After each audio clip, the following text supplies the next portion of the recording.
सचिन पायलट ने भंडारेंज दौसा में पूर्व सरपंच स्वर्गीय मिट्ठू राम सैनी की मूर्ति का अनावरण किया एवं किसान सम्मेलन को संबोधित किया। इस दौरान सांसद मुरारी लाल मीणा, विधायक कांति लाल मीणा, विधायक अमीन कागजी, विधायक श्रीमती अनीता जाटव, पूर्व मंत्री श्रीमती ममता भूपेश, पूर्व विधायक गजराज खटाना, पूर्व विधायक ओम प्रकाश हुडला, पूर्व विधायक वेद प्रकाश सोलंकी, जिला प्रमुख हीरालाल सैनी, कांग्रेस जिला अध्यक्ष रामजी लाल और स्वर्गीय श्री मिट्ठू राम सैनी के समस्त परिवारजन एवं कांग्रेस कार्यकर्ता उपस्थित रहे।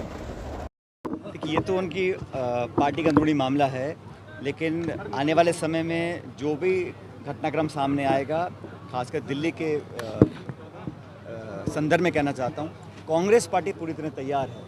जो भी आने वाले समय में होगा मैं नहीं जानता हूँ, क्योंकि बहुत अस्थिरता हो सकती है।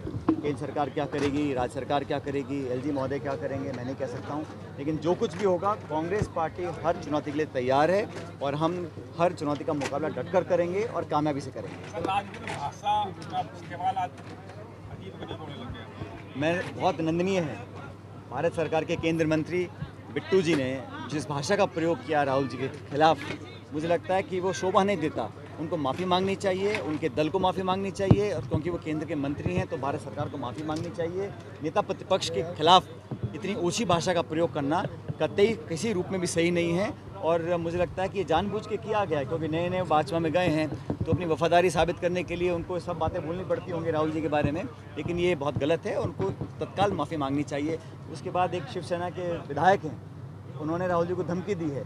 एक भाजपा के दिल्ली के नेता हैं, मारवाड़ी शायद नाम है उनका, उन्होंने उनको जान से मारने की धमकी दी है। मतलब इस राजनीति में आप भाजपा अगर बैकफुट पर आ रही है, बीजेपी पिछड़ रही है चुनाव प्रचार में, हरियाणा में, जम्मू कश्मीर में, और वो हर जगह अपने आप को कांग्रेस से पीछे पाती है, तो बौखलाहट में उनको राहुल जी को टारगेट करने के अलावा कोई विकल्प बचता नहीं है।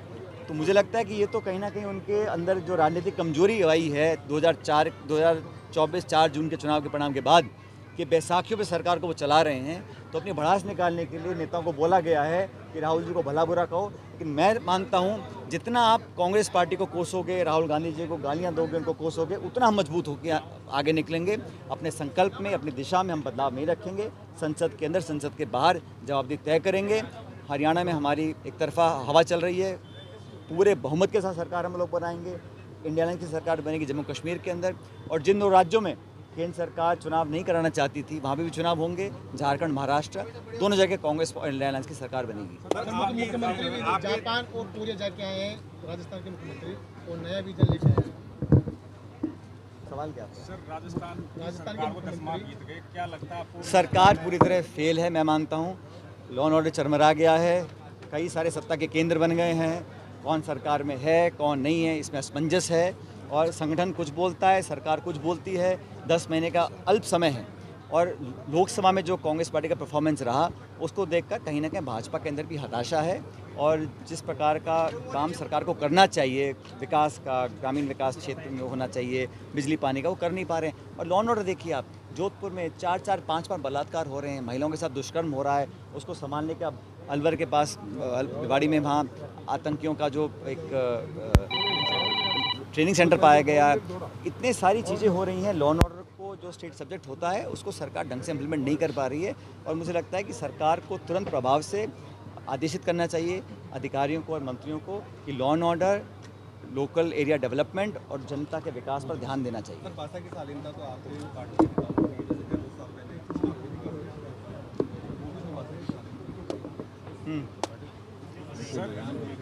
सर डोटासरा जी अब विपक्ष के लोगों को अपना साधु बना रिश्ता जोड़ रहे हैं। कांग्रेस पार्टी विपक्ष में है, और हम लोगों ने हमेशा एक सक्रिय विपक्ष की भूमिका निभाई है। हम लोग सरकार को की जवाबदेही तय करते हैं, सदन के अंदर, सदन के बाहर। अगर सरकार काम नहीं करेगी, सरकार के खुद के विधायक उनका सरकार का विरोध करते हैं, इसमें कांग्रेस पार्टी कुछ नहीं कर सकती। लेकिन कांग्रेस पार्टी एक मजबूत विपक्ष के रूप में काम कर रही है। हमारे तमाम नेता एकजुटता से काम कर रहे हैं, जवाबदेही तय करेंगे, सरकार को मजबूर कराएंगे कि विकास के कामों को कराएं। जो हमारे कार्यकाल में हम काम छोड़ गए थे, उनको भी रोक दिया है, तो कहीं ना कहीं द्वेष की भावना से वो काम कर रहे हैं। धन्यवाद।